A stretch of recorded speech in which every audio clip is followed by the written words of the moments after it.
What if మనం ఏదైనా case జరిగింది, ఏదైనా ఇన్సిడెంట్ జరిగింది. దాన్ని ఎఫ్ఐఆర్ ఫైల్ చేయడం అనేది లేట్ అయింది. అలాంటి కేసెస్‌లో మనం ఏం చేయాలి? త్వరగా జస్టిస్ రావడానికి? 2 ఆప్షన్స్ ఉన్నాయి. మరి ఎఫ్ఐఆర్ ఫైల్ చేయడానికి డిలే అవుతుంది. Delay is a different thing. అసలు ఎఫ్ఐఆర్ ఫైల్ కాకపోవడం ఇస్ డిలే ఎందుకు అవుతది అంటే, అక్కడ అంటే ఆ జ్యూరిస్డిక్షన్ పోలీస్ లేకపోవడం, క్రైమ్ వేరే జ్యూరిస్డిక్షన్‌లో కావడం. ఇప్పుడు అందుకే కొత్త లాస్ కింద 0 అంటే ఇంతకు ముందు కూడా ఉంది. 0 ఎఫ్ఐఆర్ అనే కాన్సెప్ట్ వచ్చింది. ఇప్పుడు ఏ గవర్నమెంట్ జాబ్‌లో అయినా ఇఫ్ వాళ్ళు చనిపోతే వాళ్ళ ఫ్యామిలీకి బెనిఫిట్స్ రావడమో, నష్టపరిహారం రావడమో ఇలా ఉంటాయి కదా! But when it comes to lawyers or advocates ఎలా ఉంటది? సో అడ్వకేట్స్‌కి ఒక వెల్ఫేర్ ట్రస్ట్ ఉంటది. బార్ కౌన్సిల్ స్టేట్‌లో అండ్ బార్ కౌన్సిల్ నేషనల్‌లో అండ్ బార్ అసోసియేషన్స్ ఉంటాయి. ఒక కోర్ట్‌లో ఒక బార్ అసోసియేషన్ లాగా.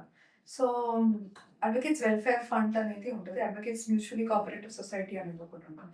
సో దాంట్లో ఏం జరుగుతుందంటే అడ్వకేట్ చనిపోయినప్పుడు ఇంత మనీ అనేది జన్ వాళ్ళ కిందకి వెళ్తుంది.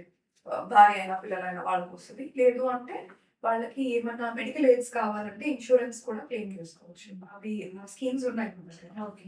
అది ఓవరాల్ ఇండియా ఉన్నాయి. అందరికీ కూడా అప్లై అవుతాయి. ఇప్పుడు PPs versus defence.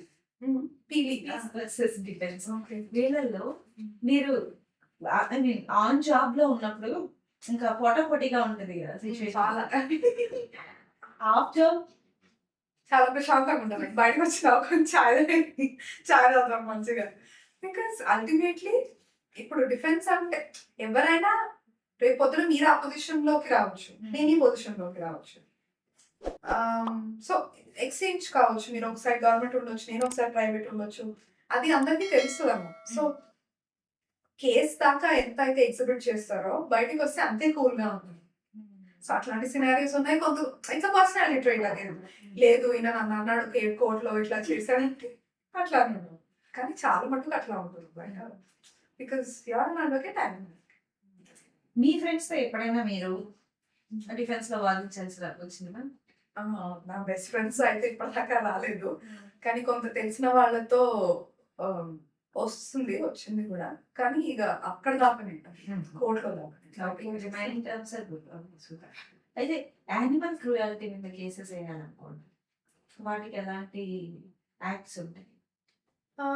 Animal cruelty అంటే ఏ విధంగా అంటే ఇఫ్ ఇట్ ఇస్ ఇల్లీగల్. ఇప్పుడు కొన్ని అంటే కొన్ని డిస్ట్రిక్ట్స్‌లో కొన్ని యానిమల్స్‌ని చంపేయడం ఇల్లీగల్. కొన్ని స్టేట్స్‌లో కాదు. కొన్ని స్టేట్స్‌లో it's legal. Transporting is legal. Everything is legal. So ప్రతి యానిమల్‌కి ఇట్స్ డిఫరెంట్ అంటే ఒక్కొక్క డిఫరెంట్ స్టేట్‌లో ఉన్న లాస్ వర్తిస్తాయన్నమాట. అదేది ఇదే ఇక్కడ అక్కడ వర్తించదు. సో క్రుయాలిటీ అంటే ఏ రకం క్రుయాలిటీ అనేది కూడా